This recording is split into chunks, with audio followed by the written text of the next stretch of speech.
The experience of shery gidons. Since my childhood, I dreamed of becoming a professional athlete when I grew up and participating in sports competitions one day. My father always encouraged me to achieve this dream and supported me endlessly. I don't know why, but when my father lost his mother, I also lost his unlimited support. Perhaps seeing the suffering my grandmother endured due to cancer was too difficult for my father. Whatever the reason, our family life began to deteriorate after my grandmother's death, and it wasn't long before my parents separated. In 1 year I lost my grandmother, whom I loved dearly, and my father, who was my best friend. All my dreams and ambitions were evaporating, and these events, along with my parents' divorce, left a void and pain in my soul that took years to heal. To overcome this inner pain and feelings of loneliness and worthlessness, I turned to overeating.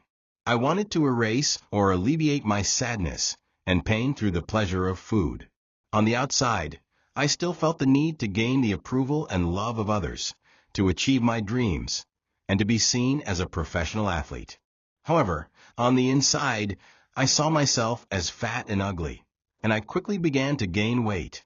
At the age of 16, I met a girl who also loved overeating, and she taught me that I could eat whatever I wanted without gaining weight, as long as I vomited afterward. Thus began my years of disordered eating, and I became so trapped in these eating disorders that I didn't think I would ever be free of them. My dream was to be able to eat whatever I wanted while maintaining a slim and beautiful body, to be admired by attractive boys, and then I would be completely happy and satisfied. At the age of 17, I met my future husband. He was handsome and had a slim body. I spent the next 14 years of my life trying to become perfect for him, without any help from him. I was 26 years old when my husband was transferred to a U.S. military base in Germany. There, I started weightlifting and had my first child. Unfortunately, the habit of overeating continued after I became a mother, and my husband gave me his final warning that he would leave me if I didn't fix myself within 3 months. Soon, I found myself in a worse situation, divorced from my husband and pregnant with my second child. I decided to pursue my dream even while pregnant. But the problem was that I was doing it not for myself and my values, but to gain the approval of others. I was so desperate for the love and attention of others that I was willing to do anything for them. If they asked me to jump, I would ask, how high? I was seeking answers to my questions in the responses of others, without examining them within myself. They told me that the only way to have a proportionate and beautiful body was to use drugs and steroids.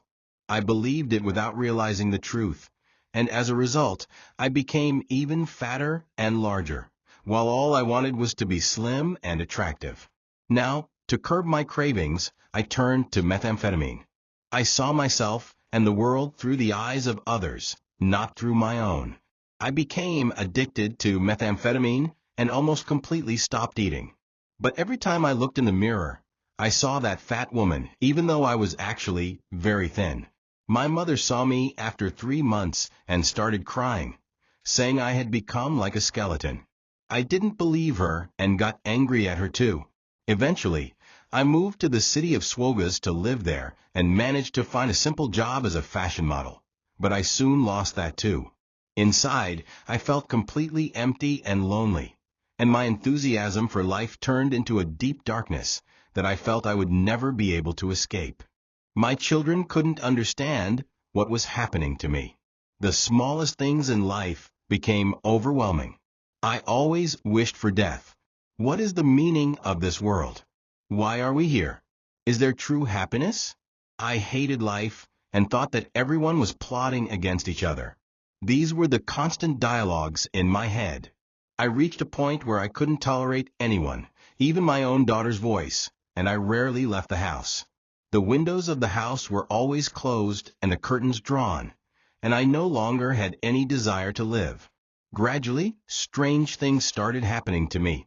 Every time I left the house for essential things, whether to the supermarket, gas station, bank, or anywhere else, there would be someone or people who would come to me and say that God had told them to talk to me. This happened so often that I thought I might have gone crazy, and as a result, I wished more than ever that God would take my soul. It wasn't long before I started seeing the spirits of the dead. I had a close friend named Scott, who had died a year earlier from a drug overdose. Scott's spirit visited me every day and begged me not to make the mistake he had made. He drew my attention to the love and beauty within me and told me that there were many values inside me that I could offer to others. Shortly after, another spirit visited me and offered me the same wisdom in a different language. He said that I was in this world for a purpose, and that I couldn't give up so easily. He said that he had been a powerful and influential being in the world, but he too had fallen victim to his destructive thoughts. This spirit was the spirit of Marilyn Monroe, the famous actress. Marilyn Monroe, the beautiful Hollywood star, who committed suicide in 1962 at the age of 36, at the height of her fame and wealth. You may not believe my words and say, "How could this happen?" But I am telling you the truth exactly as it happened. Her spirit's presence, in the weeks leading up to my near-death experience, became so frequent that I saw her every hour. It didn't matter where I was or in what state. She would come to meet me and talk to me. She said that my life was very similar to hers. She said that she too had been seeking love, acceptance, and value through the eyes of others. She had suffered from the darkness surrounding the rich and powerful, and had been used to gain positions. She shared with me the lessons she had learned from her life. She said that love is the only path to salvation, and she said, "Hold on to the love within you and never forget it, because love is the only way to survive and the only answer for humanity." She said, "Don't let what happened to me happen to you, because you still have the opportunity." She also told me that the man she truly loved in her life was Joe DiMaggio. On Sunday, January 21st, 1997, one of the influential men I had met in Las Vegas invited me to his luxurious apartment. When I entered, he opened the door for me, and after I sat down, he stared into my eyes for a long time, making me feel uncomfortable. Then he said, "Shery, I can see everything in your eyes. I see how much you love the world and people, and how compassionate you are towards others, but you're a scared girl. You don't even know who you are, do you? You're a bright star. You're seeking fame and wealth from the world. But as long as you can't hold your head high and say you don't care what the world thinks of you, you won't become a star and you won't get anywhere." I was looking into this man's eyes, but I felt like I was looking into the eyes of God. 2 weeks later, my response to all this advice and wisdom was suicide. On February 11th, 1997, I lost my life due to severe malnutrition and drug abuse. I saw my soul leave my body and free itself from the physical world, then pass through a tunnel with a light at the end. The feeling of freedom was beyond description, a feeling where everything existed together. Love, freedom, liberation, and unity with all existence. The feeling I experienced was absolute joy and happiness. In the light, there was no trace of the negative energies of this world. Suddenly, I found myself in the presence of very powerful and kind spirits. They gave me peace and were preparing me for what awaited me. I understood that a group of those spirits had been with me in the earthly life to help me in my mission. Their love was complete and all-encompassing. Then, God's voice began speaking to my mind. Through the strongest energy and love, I was told that there was still much work for me to do on earth. And I was given the choice between destroying myself or completing my mission on earth. At that moment, my life and everything I had felt and experienced were shown to me.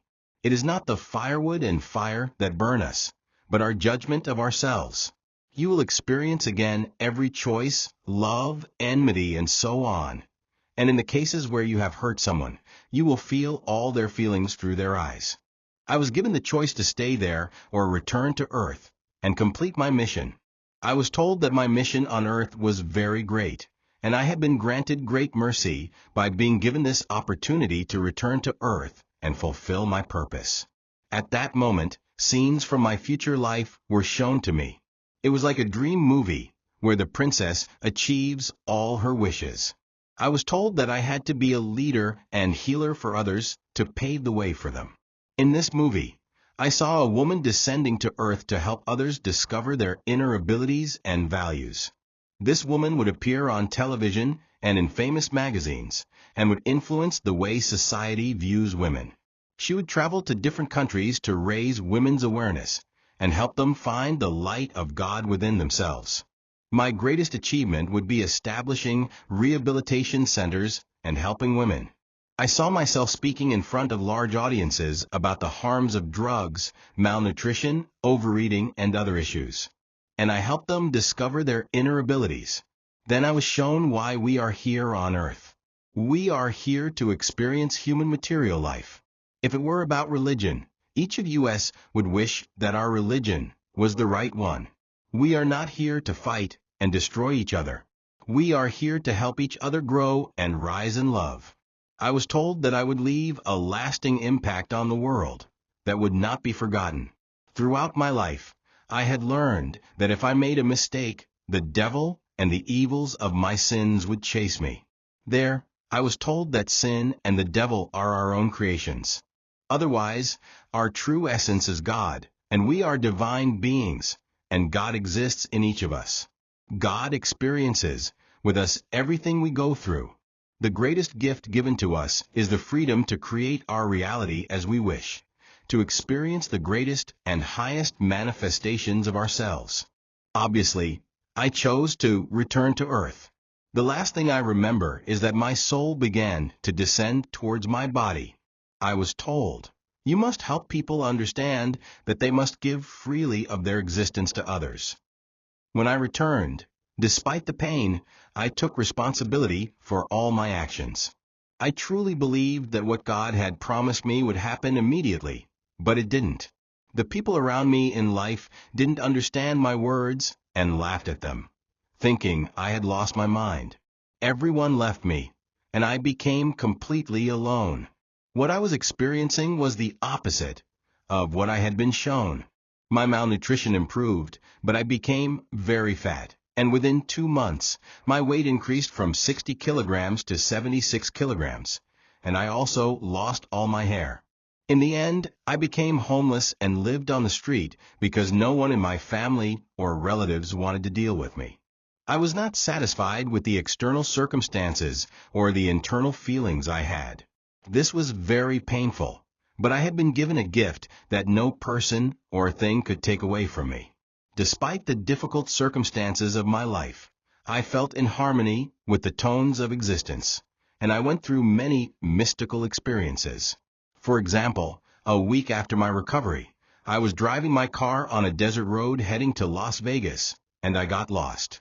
After a long time of wandering, I ran out of gas and money, and I was exhausted, hungry, and desperate. Finally, I reached an old gas station in the middle of the desert. There were 2 old men sitting on a bench. When I got out of the car, I started crying and said that I couldn't find my way back to Las Vegas, and that I was hungry, tired, and without money or gas. One of the men stared into my eyes and said, "I have to give you a message. The message is to tell your story to others. Say it gently and don't impose it on anyone, but be a constant example to others, and the world will never forget you." I cried heavily upon hearing his words. I didn't know how to understand everything that was happening to me. Sometimes the spirits would talk to me and tell me about the great works I would do in the future, and they told me that I would help many find their true selves. In the end, I understood that if I wanted to improve my circumstances, I had to stop denying, procrastinating, blaming others and the circumstances. I had to rise and take control of my life. I had been given a precious gift, and to achieve it, I needed to commit to myself. It was time to make a new plan for my life. Our perspective is what can drive us towards growth and elevation or hinder us. I had to wake up and look closely at myself. There was a big world full of happiness waiting for me, and it was time to start living, to enjoy it.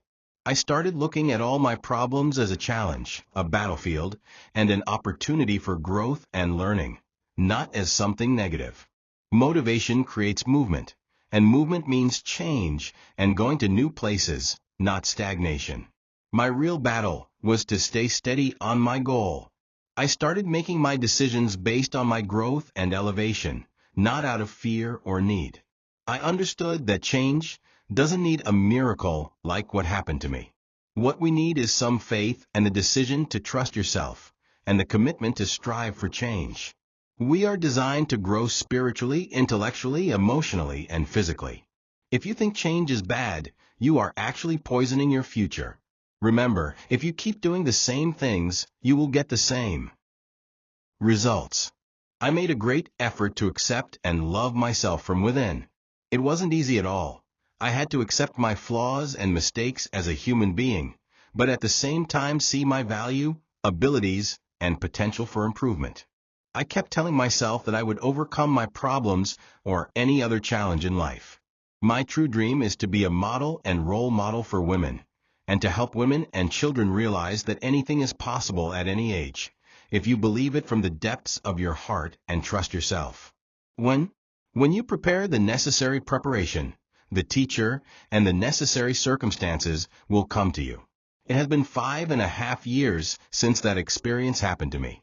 I lost 12 kilograms of my weight, and for the first time, I participated in completely natural bodybuilding competitions, without using any substances or hormones, and won first place.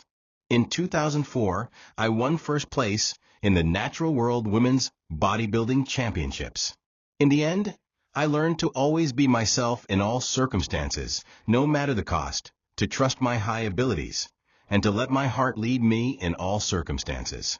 I learned to gather around me people who want to step out of their comfort zone and stagnation to be models and role models for others, and to create a world full of possibilities and love. I recently started my project to open a women's rehabilitation and rejuvenation center, where all levels of bodybuilding and fitness are offered, in addition to entertainment and various physical and spiritual challenges.